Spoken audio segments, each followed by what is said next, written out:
I woke up to the sound of my fence being chainsawed at 6 a.m., but that wasn't even the worst part. By the time I stumbled outside in my boxers, Brenda Thornfield, my HOA president neighbor, was spray painting bright orange X's across the remaining fence posts, while her hired contractor kept cutting. The metallic rattle of the spray can mixed with the screaming chainsaw and splintering cedar created a symphony of destruction that had my neighbors peeking through their curtains. The acrid smell of two-stroke exhaust and fresh paint fumes burned my nostrils as sawdust settled on everything like toxic snow. I could actually taste the bitterness in the back of my throat. Brenda stood there in designer yoga pants and a safety vest, supervising the demolition of my 6-foot privacy fence like some deranged construction foreman. "Your fence is 2 inches too tall," she screamed, waving a crumpled HOA violation notice. "It ruins my mountain view and violates community standards." 20 feet of my Memorial Garden fence, gone. What would you do if you caught your neighbor destroying your property at dawn? Drop a comment telling me where you're watching from, and if you've ever dealt with a neighbor from hell. My name's Marcus Delacroix, and 6 months ago, I thought moving to Pine Ridge Estates in Colorado would be my fresh start. I'm a 52-year-old electrical contractor who just lost my wife Sarah to cancer after a 2-year battle that drained our savings and broke my heart. The life insurance money bought me this modest ranch house sandwiched between 2 McMansions, and I figured a quiet suburban neighborhood was exactly what I needed to heal. The fence Brenda was destroying, I'd built it myself as therapy. Every board hammered into place helped work through my grief. The rhythmic thunk of the nail gun, the rough texture of cedar under my calloused hands, the sweet smell of fresh wood stain. It was all part of building something beautiful for Sarah's memory. Behind that fence was her memorial garden, where the scent of her favorite roses mixed with lavender on summer evenings. But apparently, my 6-foot privacy fence was blocking Brenda Thornfield's $1 million mountain view. Meet the HOA president from hell, 48 years old, real estate agent, drives a white Range Rover with Lux Lady vanity plates. She's got 2 spoiled teenage sons who throw parties that shake windows 3 houses down, but somehow their beer cans scattered across multiple lawns never warrant violation notices. Her investment banker husband travels constantly, leaving Brenda plenty of time to patrol our neighborhood like a designer-clad dictator. The targeting started my first week. She claimed my work truck violated commercial vehicle restrictions because it wasn't aesthetically compatible with neighborhood character. I asked to see that specific rule. She produced a binder thick enough to stop bullets filled with bylaws that seemed to multiply like rabbits. I parked in my garage. She complained about unsightly electrical supplies visible through the window. I hung a curtain. Then came the violation notices. Lawn 1 inch too tall, $50 daily fine. Garbage bins visible 30 minutes past pickup, $50 daily fine. Unauthorized outdoor storage. Because I left a rake against my house, $50 daily fine. Each violation notice arrived on expensive cream-colored paper that felt thick and important between your fingers, while Brenda delivered them personally in designer heels that click-clacked across my driveway like a countdown timer. Her overpowering perfume, some sickly sweet floral nightmare, would linger in the air long after she left, marking her territory like a territorial animal. When I'd sit down with my morning coffee to read her latest complaints, the bitter taste seemed to match my growing resentment. The cheap grocery store blend wasn't helping my mood as violation notices piled up on my kitchen counter. But the fence was Brenda's declaration of war. She claimed my 6-foot 2-inch barrier violated the 6-foot maximum height restriction and encroached 2 inches onto mysterious HOA common area that existed nowhere in my property deed. She'd hired a surveyor specifically to find violations after I ignored her friendly suggestion to voluntarily lower the fence. "This fence destroys property values and creates a hostile living environment," she announced during my first HOA hearing, held in her living room instead of the community center.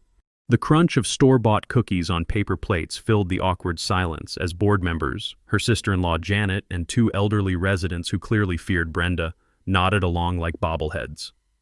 When I presented evidence that 3 other properties had identical fence heights, Brenda dismissed it as technical mumbo-jumbo. When I pointed out the bylaws required 30-day notice for violations, not her arbitrary 72-hour deadline, she increased my daily fine to $300 for wasting the board's time. That's when I realized Brenda Thornfield had made a crucial mistake. She assumed I was just another grieving widower she could bully into submission. But Sarah hadn't just left me heartbroken. She'd left me with nothing left to lose. And sometimes, the most dangerous opponent is someone who's already lost everything that mattered. The war for my memorial garden was about to begin. Brenda's next move came with all the subtlety of a sledgehammer to a snow globe. She arrived at my door the following Tuesday morning with a manila folder thick enough to choke a horse, flanked by a nervous-looking man in a cheap suit clutching a surveyor's tripod like a security blanket. "Mr. Delacroix," she announced, pronouncing my French surname like it personally offended her. "This is Brad Hutchins from Precision Property Surveys.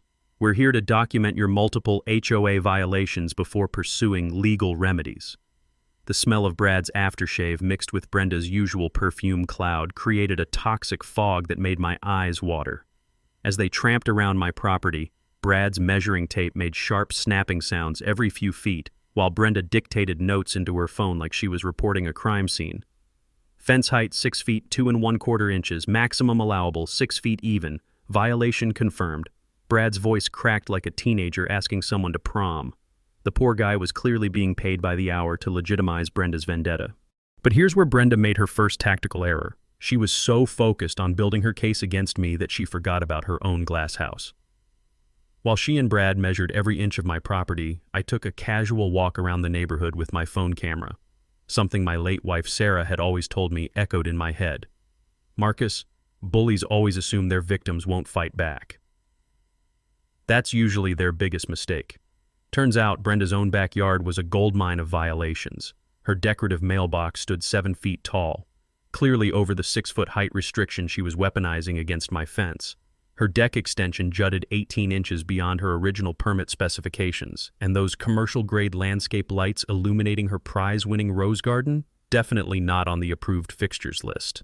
But the real revelation came when I spent my lunch break at the courthouse breathing in that musty smell of old filing cabinets while hunting through property records. The squeak of ancient microfiche machines became my soundtrack as I discovered something that would change everything. Pine Ridge Estate's architectural guidelines had never been properly filed with Jefferson County. Years ago, during my electrical apprenticeship, an old-timer had taught me that the first rule of any dispute is to check whether your opponent actually has the authority they claim. "Always verify the foundation before you build the house," he'd said. That advice was about to prove invaluable. When Brenda's 72-hour ultimatum arrived via certified mail, the envelope thick enough to feel expensive between my fingers, demanding immediate fence removal or facing $200 daily fines, I was ready with my counterpunch.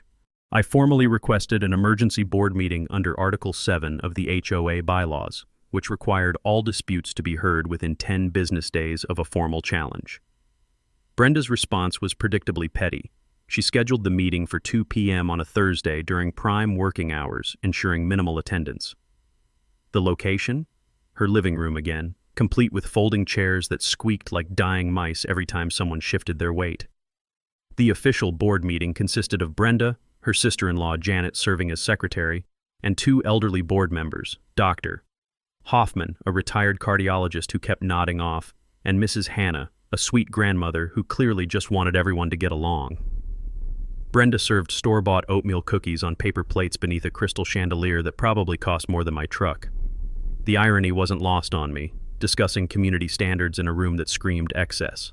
Her official agenda was handwritten on the back of a Starbucks receipt, which told me everything about the professionalism level we were dealing with.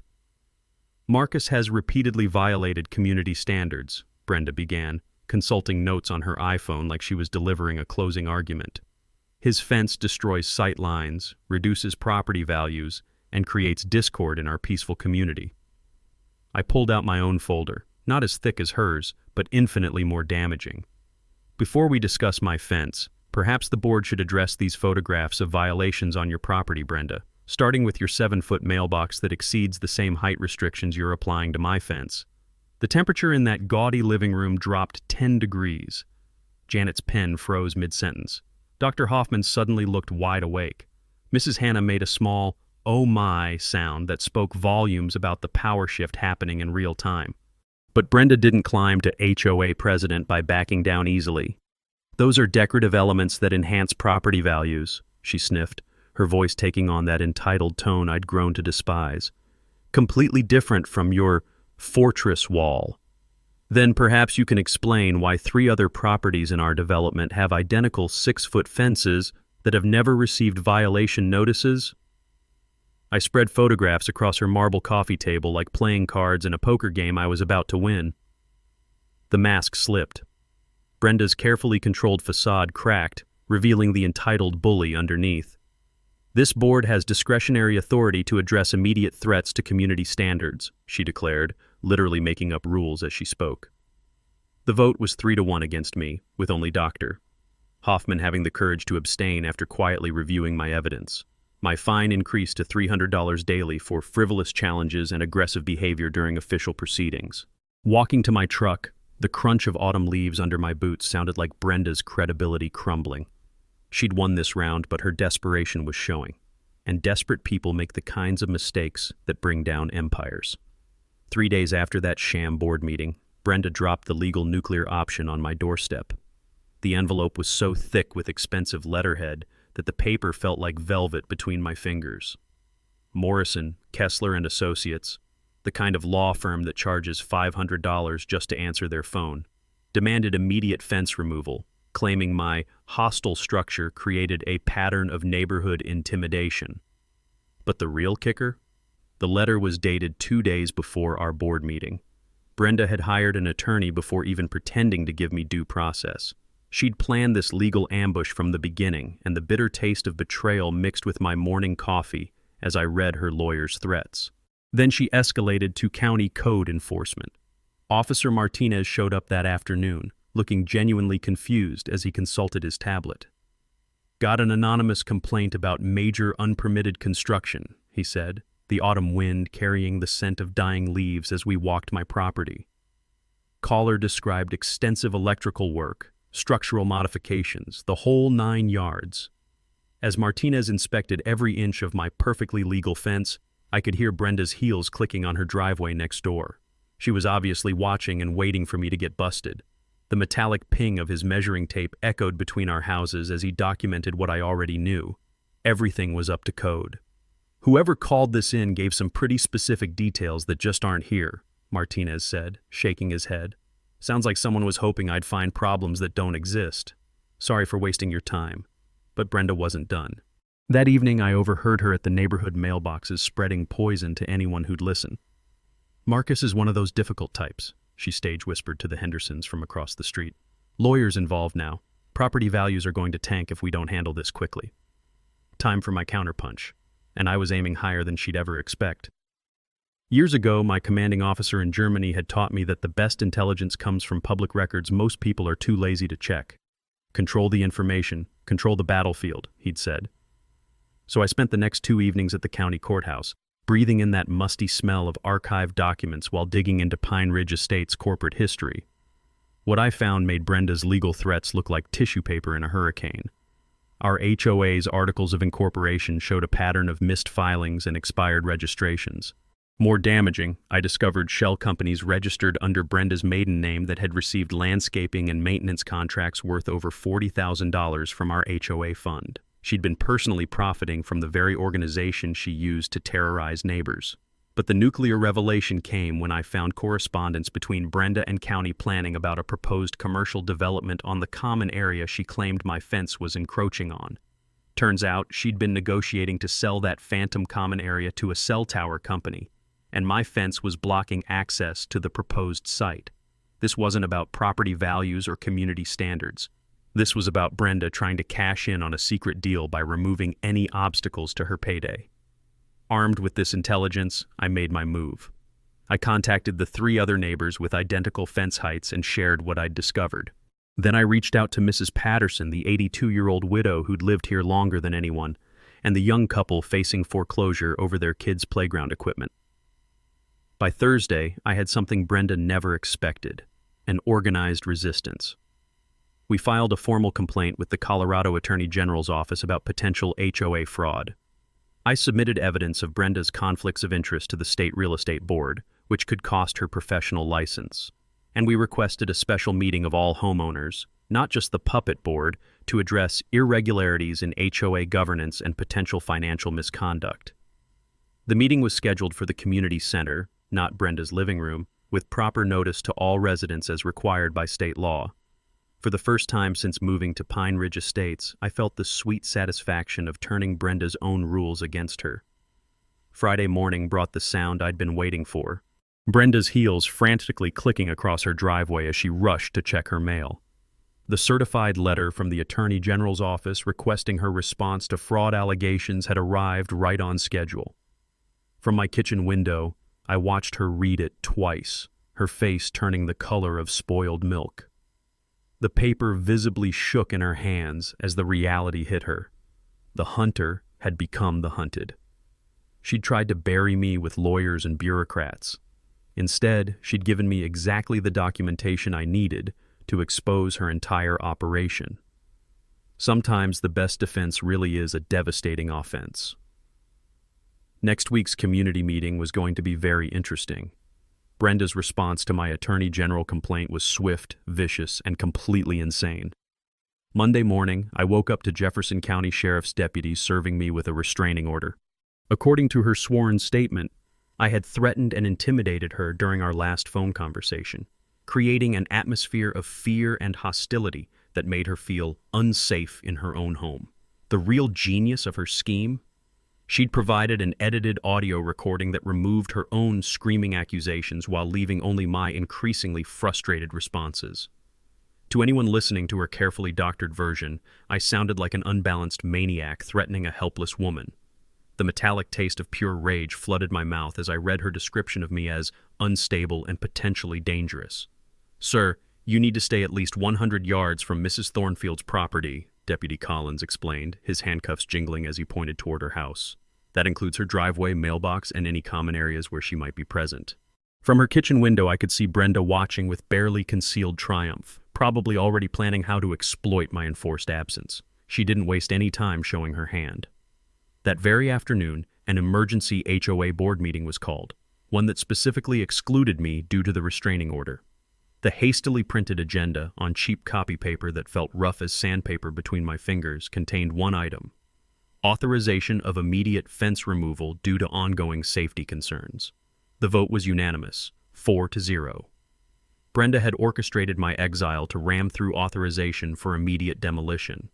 The contract went to Thornfield Property Services, her brother-in-law's company naturally, with work scheduled for Monday when I'd be in Denver on a job.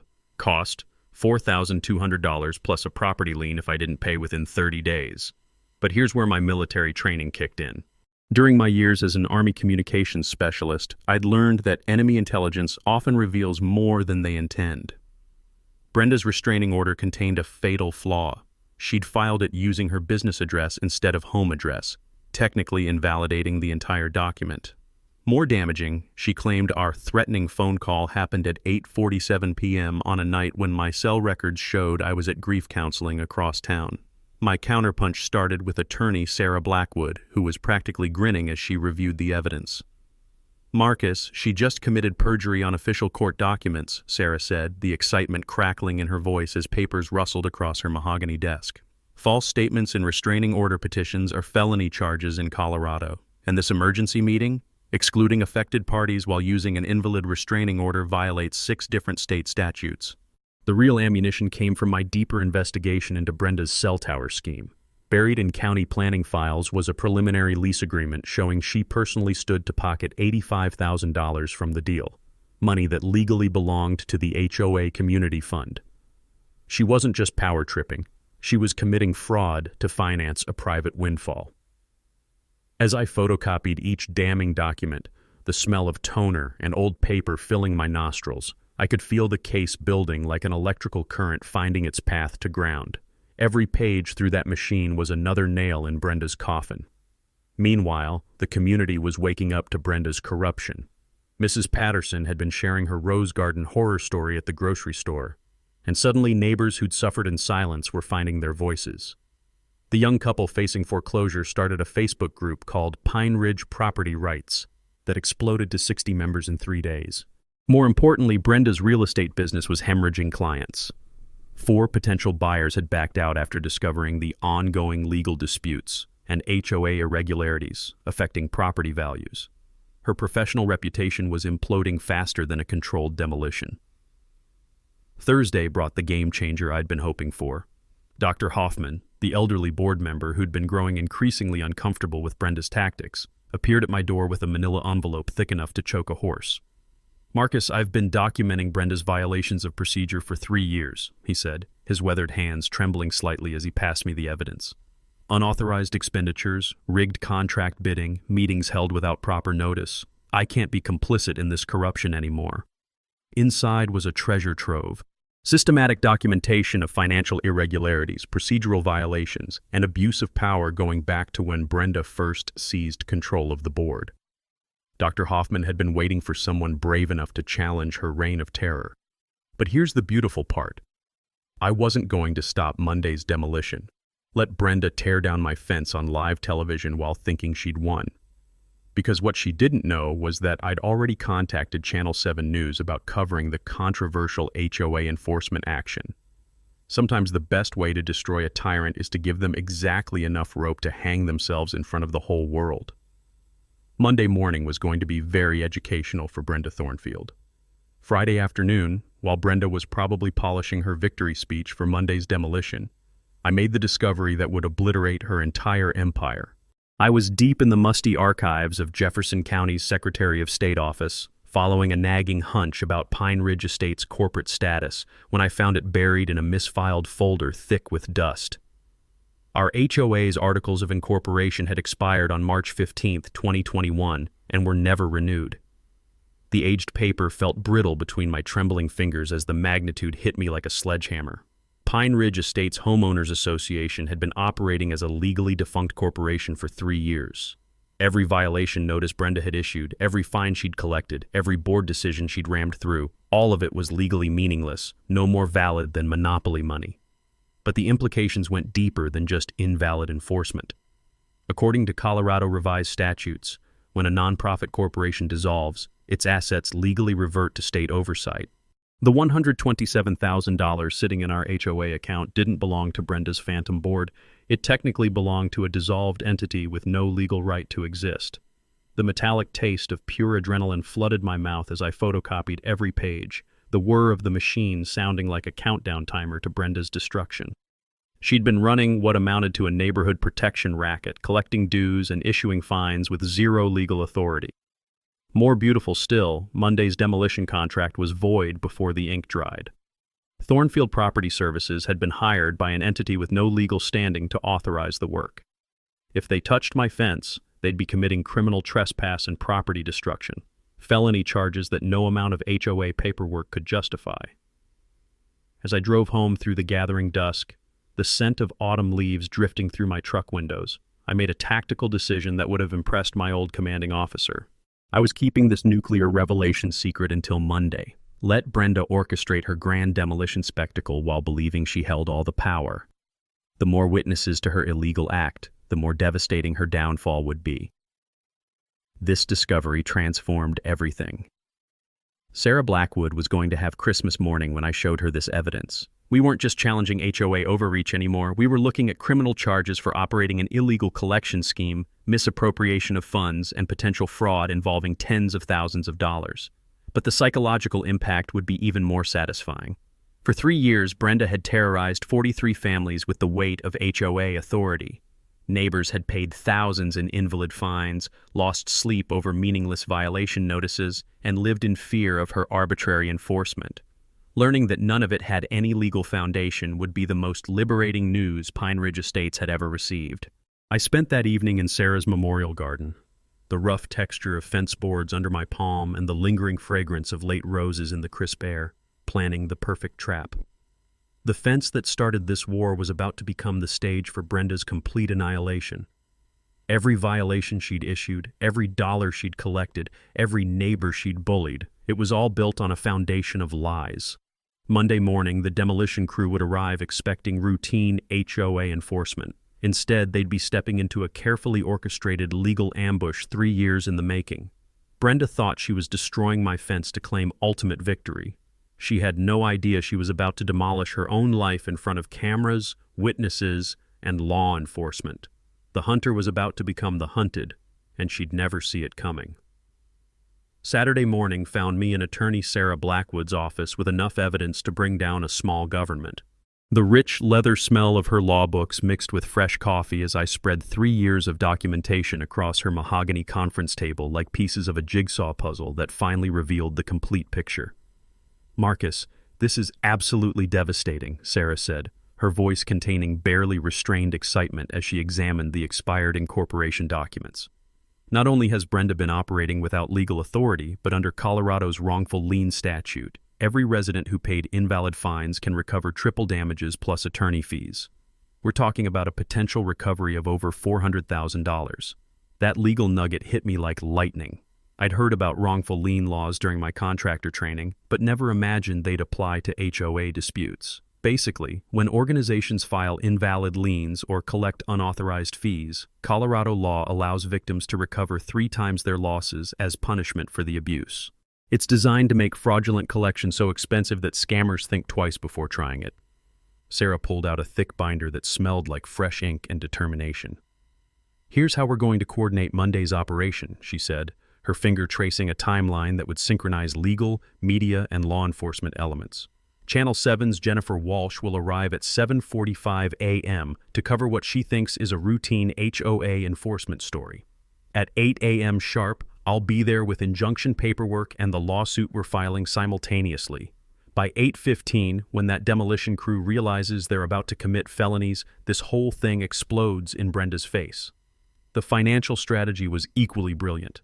Beyond individual recoveries, we were forming the Pine Ridge Property Owners Coalition, a legitimate organization to replace Brenda's phantom HOA. Residents would get their money back, property liens would be voided, and we'd establish transparent governance with actual legal authority. Sunday brought a neighborhood organizing session that felt like a revolution brewing in my backyard. Mrs. Patterson arrived with 15 years of meticulous records, her manila folders organized with the precision of a military quartermaster. The soft rustling of papers and occasional clink of coffee cups created a soundtrack of rebellion as neighbors shared their stories.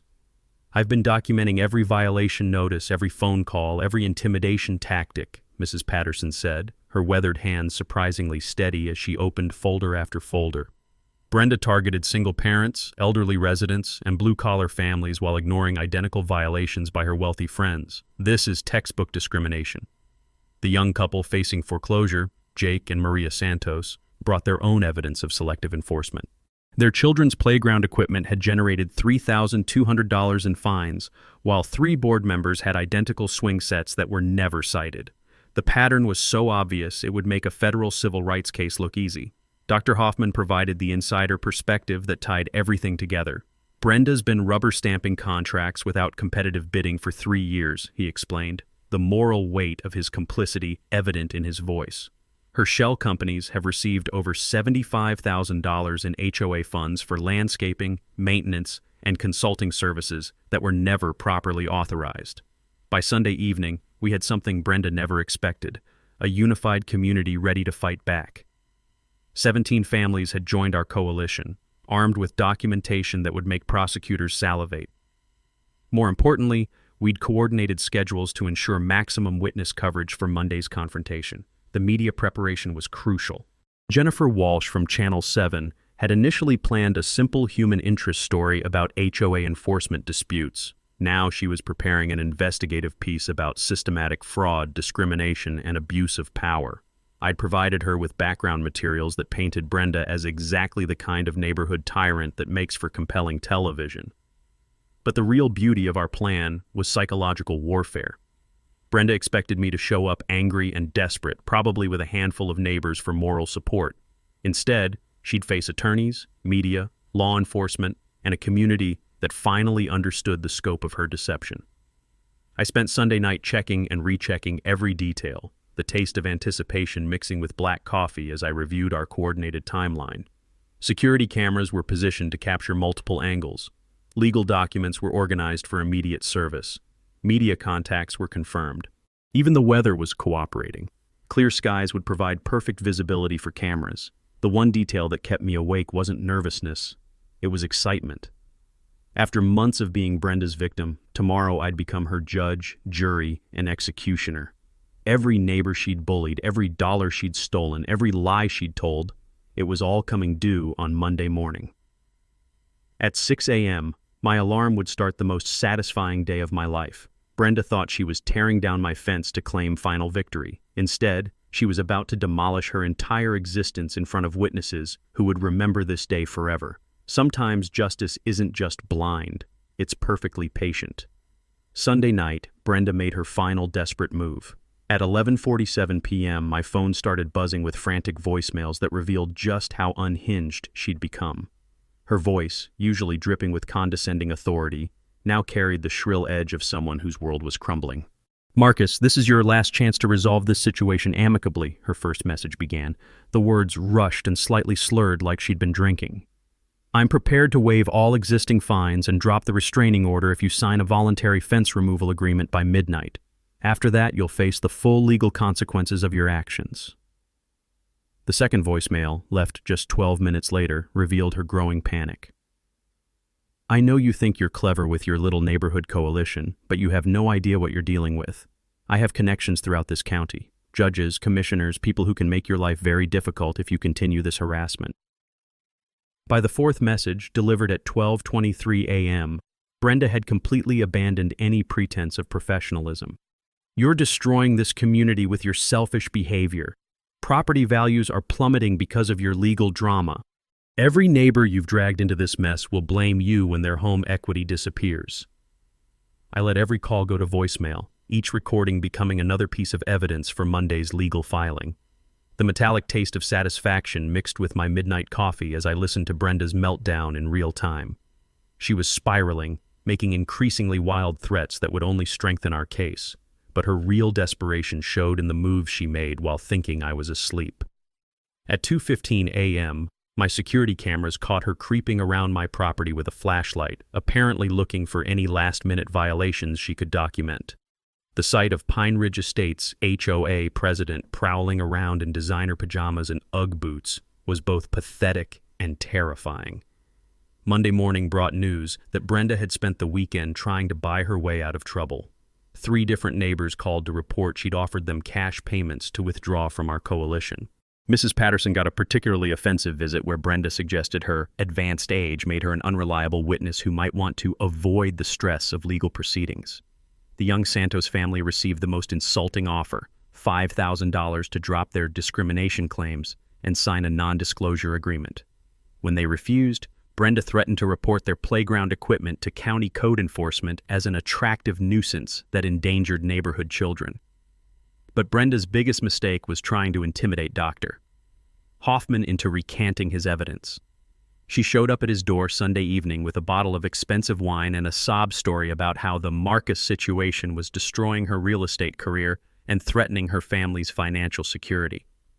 She actually had the nerve to suggest I'd misunderstood what I'd witnessed over 3 years, Doctor. Hoffman told me Monday morning, his usually calm demeanor replaced by righteous indignation.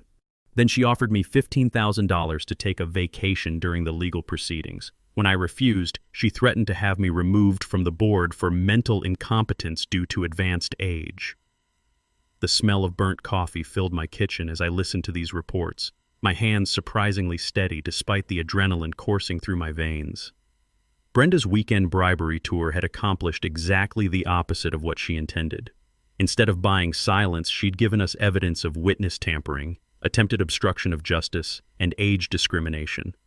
Meanwhile, her professional life was imploding in spectacular fashion. 3 more real estate clients had canceled listings after learning about the ongoing HOA controversy affecting their property values. Her brokerage firm, Morrison & Associates, had quietly removed her photo from their website and stopped returning her calls. The Whisper network in Colorado real estate moves fast, and word was spreading that Brenda Thornfield was toxic. Most satisfying was watching her social media presence crumble. The Pine Ridge Property Rights Facebook group had grown to over 100 members, sharing stories and evidence that painted Brenda as a neighborhood tyrant. Her own real estate Facebook page was being flooded with questions about HOA disputes and legal investigations that she couldn't delete fast enough. By 7 a.m. Monday, as I watched through my kitchen window, Brenda was pacing her driveway like a caged animal.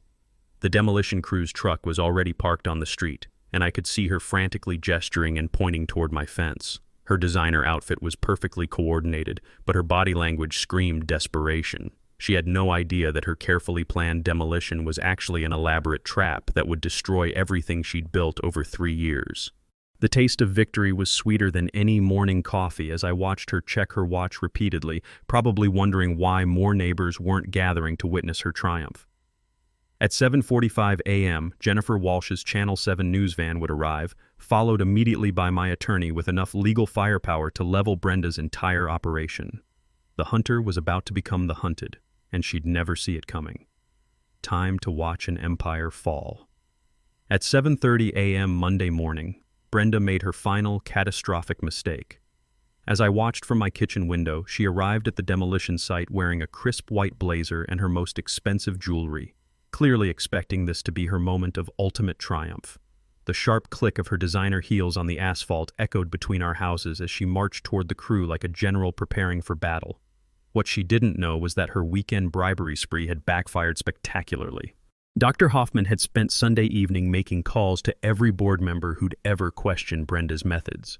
By Monday morning, 2 more longtime residents had resigned from the Phantom Board and were prepared to testify about her systematic abuse of power. The demolition crew, 3 burly guys who looked like they'd rather be anywhere else, was already setting up their equipment when Brenda began her performance. The acrid smell of chainsaw exhaust mixed with her overpowering perfume as she positioned herself for what she clearly thought would be her victory photo. "Gentlemen, you're here to remove an illegal structure that violates multiple community standards," she announced loudly enough for the growing crowd of neighbors to hear. "Mr. Delacroix has had ample opportunity to comply voluntarily, but has chosen confrontation over cooperation." From my position by the fence, I could taste the metallic tang of anticipation mixed with the bitter coffee I'd been nursing since dawn. Everything was falling into place exactly as planned. At 7:43 a.m., I spotted Jennifer Walsh's Channel 7 news van turning the corner, followed immediately by Sarah Blackwood's silver Mercedes. But Brenda's desperation was showing in ways she couldn't control. Her hands shook slightly as she consulted notes on her phone, and I noticed she'd applied her makeup with the heavy-handed precision of someone trying to hide exhaustion. The weekend of bribery attempts and midnight property prowling had clearly taken its toll. "Mrs. Thornfield," called out Jake Santos from across the street, "can you explain why your own mailbox exceeds the same height restrictions you're enforcing against Marcus's fence?" Brenda's face flushed red as more neighbors emerged from their houses, many carrying folders of documentation I'd helped them organize over the weekend. Mrs. Patterson appeared with her 15 years of meticulous records, while other families brought photos and violation notices that would expose the pattern of selective enforcement. "Those questions will be addressed through proper channels," Brenda snapped, her voice taking on that shrill quality that emerged whenever she felt cornered. "Today we're focusing on immediate safety concerns posed by this illegal barrier." That's when Jennifer Walsh approached with her cameraman, the professional smile of an investigative reporter who smells a bigger story than she initially expected. "Mrs. Thornfield, I'm Jennifer Walsh from Channel 7 News. We're here to cover the HOA enforcement action, but several residents have raised questions about the association's legal authority. Would you care to comment?" The texture of smooth confidence that usually characterized Brenda's public persona began cracking like old paint. "The Pine Ridge Estates HOA has full legal authority to enforce community standards," she declared, but her voice carried a defensive edge that hadn't been there moments before. Meanwhile, Sarah Blackwood was positioning herself strategically near the demolition crew, a thick manila envelope in her hands that contained enough legal ammunition to stop this charade permanently. The morning sunlight glinted off her silver briefcase as she prepared to serve papers that would transform Brenda's moment of triumph into complete humiliation. But Brenda's final act of desperation came when she spotted Dr. Hoffman emerging from his house with a folder of evidence. "Don't listen to him," she called out loudly enough for the news camera to capture. "Dr. Hoffman is suffering from age-related confusion and doesn't understand the legal complexities of HOA governance." The collective gasp from the gathered neighbors was audible. Attacking a respected 78-year-old physician on camera was exactly the kind of mistake that would make this story go viral. Even her sister-in-law Janet, who'd been loyally supporting Brenda's crusade for months, looked mortified by the public display of callousness. The demolition crew foreman, a weathered man named Chuck, who'd clearly done this kind of work for decades, approached Brenda with increasing concern. "Ma'am, we're getting some conflicting information here about authorization. Maybe we should wait until—" "You have your work order!" Brenda cut him off, her voice rising to a near shriek. "I am the HOA president, and I'm ordering you to proceed immediately!" At exactly 8 a.m., as Chuck reluctantly started his chainsaw, Sarah Blackwood stepped forward with the legal papers that would end Brenda's reign of terror forever. The sound of approaching sirens, county sheriff's deputies responding to our trespassing complaint, mixed with the mechanical whine of demolition equipment to create a symphony of justice about to be served. Brenda stood there in her designer outfit, completely unaware that her empire was about to collapse in front of cameras, witnesses, and law enforcement. The trap was sprung. Now came the reckoning. At exactly 8 a.m., as Chuck's chainsaw roared to life and bit into the first fence board, Sarah Blackwood stepped forward like an avenging angel in a power suit. "Stop immediately," she commanded, her voice cutting through the mechanical noise as she brandished a thick stack of legal documents. "You are about to commit criminal trespass on behalf of an organization with no legal authority to authorize this work." Chuck killed the chainsaw so fast you could hear the sudden silence echo off the surrounding houses. The acrid smell of two-stroke exhaust hung in the morning air like the smoke from Brenda's burning credibility. "What the hell is going on here?" Brenda demanded, her perfectly applied makeup already starting to streak with perspiration despite the cool October morning. "Mrs. Thornfield, you are hereby served with a lawsuit filed this morning in Jefferson County District Court," Sarah announced, slapping the papers into Brenda's manicured hands with enough force to make them shake. "You are also served with an emergency injunction prohibiting any further property destruction." Jennifer Walsh's camera was rolling as Brenda's face cycled through confusion, anger, and dawning horror while she tried to process the legal documents. The gathered crowd of neighbors, now numbering over 20, pressed closer to witness what they sensed was a historic moment. "This is ridiculous," Brenda sputtered, waving the papers like they were contaminated. "The HOA has full authority to—" "Actually, it doesn't," I interrupted, stepping forward with my own folder of evidence. The taste of pure satisfaction flooded my mouth as I prepared to deliver the knockout punch. Pine Ridge Estates Homeowners Association's Articles of Incorporation expired on March 15, 2021, and were never renewed. For 3 years, you've been collecting dues and issuing fines on behalf of a legally defunct organization. The collective gasp from the crowd was audible. Mrs. Patterson's hand flew to her mouth. Dr. Hoffman nodded grimly as if this confirmed his worst suspicions. Even Chuck and his demolition crew were staring at Brenda like she'd suddenly sprouted horns. That's impossible," Brenda stammered, her voice barely above a whisper. "I would have known. The board would have been notified." "The board consists of you, your sister-in-law, and 2 elderly residents you've been manipulating for years," Sarah said coolly. "According to these financial records provided by Dr. Hoffman, you've collected over $127,000 in dues and fines from residents while operating an illegal collection scheme." Jennifer Walsh stepped forward, microphone extended. "Mrs. Thornfield, how do you respond to allegations that you've been knowingly defrauding your neighbors?" That's when Brenda completely lost it. The mask of suburban respectability she'd worn for 3 years shattered like glass, revealing the entitled, bigoted bully underneath. "This is a conspiracy!" she shrieked, her voice rising to a pitch that made dogs start barking 3 houses down. "That French bastard has been planning this from day one. He's probably illegal anyway. Who knows what kind of background these immigrant types have?" The ethnic slur hung in the air like a toxic cloud. Jennifer Walsh's eyes lit up with the predatory gleam of a reporter who'd just captured career-making footage.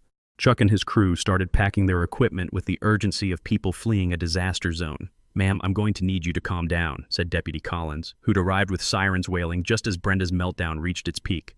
The metallic jingle of his handcuffs provided percussion to her increasingly unhinged rants. "I want him arrested."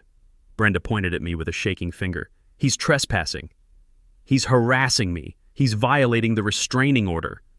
"Actually, ma'am, the restraining order was based on false information and has been invalidated," Deputy Collins explained patiently, while Sarah handed him copies of our evidence. "And Mr. Delacroix is on his own property. You, however, are authorizing property destruction without legal authority." The crowd of neighbors had swelled to over 30 people, many filming with their phones as Brenda's empire collapsed in real time. The sound of clicking cameras mixed with her increasingly desperate protestations as the full scope of her downfall became clear. "This community will be destroyed without proper HOA oversight," she wailed, mascara now streaming down her cheeks in black rivulets. "Property values will plummet. It'll be chaos." That's when I delivered the mic drop moment I'd been planning for weeks. "Actually, Brenda, this community is going to thrive for the first time in 3 years," I said, my voice carrying clearly to every witness and camera. "Because we're forming a legitimate property owners association with transparent governance, proper legal authority, and leadership that actually serves the residents instead of exploiting them." The cheer that erupted from the crowd was spontaneous and thunderous. Mrs. Patterson was crying tears of joy. Dr. Hoffman was shaking hands with neighbors he hadn't spoken to in years. Even Chuck gave me a thumbs up before driving away. Brenda stood in the wreckage of her reputation, surrounded by evidence of her corruption, facing criminal charges and civil lawsuits that would follow her for years. Justice had finally come to Pine Ridge Estates.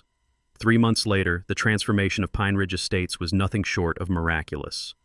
The class action lawsuit against Brenda and her phantom HOA settled for $438,000, every penny paid by the liability insurance company that had unknowingly covered a fraudulent organization.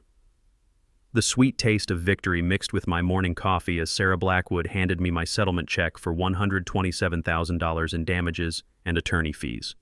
Brenda's personal reckoning was swift and merciless. The Colorado Real Estate Commission suspended her license for 3 years after finding gross negligence and fraudulent conduct. Criminal charges for operating an illegal collection scheme resulted in 18 months of community service, mandatory anger management classes, and $89,000 in personal restitution. During my contractor training years ago, an instructor had mentioned that Colorado's Consumer Protection Act allows prosecutors to seek triple damages against fraudulent schemes, a legal tool that made Brenda's penalties particularly devastating. Most satisfying, Brenda was forced to sell her McMansion to pay legal judgments. The Lux Lady Range Rover disappeared first, followed by the crystal chandelier and designer furniture. Her real estate career was finished. No brokerage would touch someone with her legal baggage. Last I heard, she'd moved to Phoenix for a fresh start, though her husband had filed for divorce citing irreconcilable differences and public embarrassment. The real victory was what we built from her corruption's ashes. The Pine Ridge Property Owners Association, properly incorporated, transparently governed, and actually legal, now serves 47 families with dignity and respect. Dr. Hoffman serves as president, Mrs. Patterson handles our meticulously documented finances, and I coordinate maintenance projects with the same attention to detail I once applied to electrical work. The $50,000 in recovered funds that couldn't be directly returned became seed money for something beautiful, the Pine Ridge Community Scholarship. Every year, we award $15,000 in college scholarships to local students pursuing law, social work, community advocacy, or public service. The program specifically supports first-generation college students and underrepresented communities, a legacy that honors every neighbor Brenda had bullied. My memorial garden became the heart of our transformed community. The fence that started this war still stands, every weathered board a testament to standing up against corrupt authority. Sarah's roses bloom more magnificently each year, their sweet fragrance mixing with the sound of children's laughter as neighbors gather on summer evenings. The rough texture of the original cedar reminds me daily that protecting yourself protects everyone who comes after you. Our annual Pine Ridge Community Festival now draws families from neighboring developments, drawn by stories of our transformation from HOA tyranny to genuine community cooperation.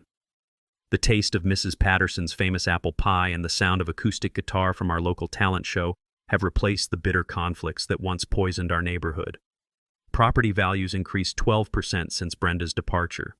Eliminating a neighborhood dictator who generated constant legal drama proved excellent for home equity.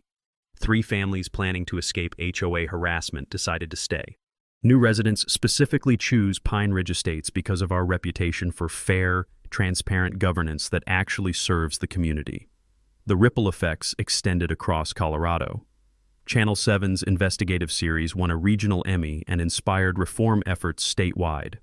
The legislature passed the HOA Accountability Act, requiring annual corporate status verification and mandatory transparency in enforcement. I've consulted on 23 HOA reform cases across 6 states, always pro bono, turning my worst experience into a force for positive change. The fence Brenda tried to destroy still protects Sarah's garden, but it's no longer a barrier between neighbors. We installed a beautiful memorial gate opening onto a community walking path, connecting individual properties into something larger and more meaningful. Children now play safely in the Santos family's playground, the same equipment that once generated thousands in bogus fines. As I write this, sitting on Sarah's bench with late summer roses perfuming the evening air, I can hear families enjoying the community we built together. Mrs. Patterson tends her expanded rose garden, now celebrated as a neighborhood treasure. Dr. Hoffman hosts monthly coffee gatherings where residents discuss actual improvements instead of arbitrary enforcement. This is what happens when ordinary people decide they've had enough of petty tyrants. We didn't just defeat Brenda Thornfield, we built something better in her place. Got your own HOA nightmare? Share it in the comments and let's expose these neighborhood dictators together. Subscribe to HOA Stories for more tales about underdogs beating corrupt systems and building stronger communities. Next week, how a disabled veteran outsmarted a predatory towing company and got the entire operation shut down by the state attorney general. That's all for today's HOA madness. If watching justice serve itself made your day, smash that like button, share your thoughts down below, and make sure you're subscribed. More outrageous neighborhood showdowns are just around the corner.